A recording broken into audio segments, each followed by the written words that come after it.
ہماری کسی ادارے سے، کسی فوج سے، کسی سے لڑائی نہیں. ہم آگے چلنا چاہتے ہیں. ہم صرف الیکشن چاہتے ہیں.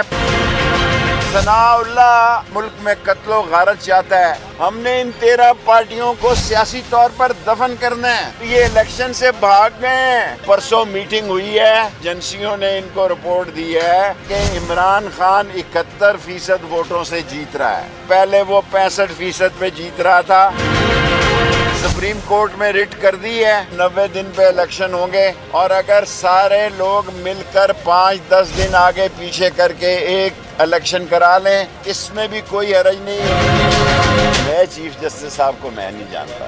یہ بات میں نے کی ہے. اس میں کوئی برائی کی ہے تو بتائیں. یہ چاہتے ہیں کہ 8 اکتوبر کو الیکشن ہو تاکہ نیا چیف جسٹس ہو، صدر علوی نہ ہو. نیا چیف جسٹس کیا پی ڈی ایم کو سپورٹ کرے گا؟ مجھے یہ نہیں پتا. اتنا سخت سوال کا جواب میں نہیں دیتا. میں شیخ ہوں.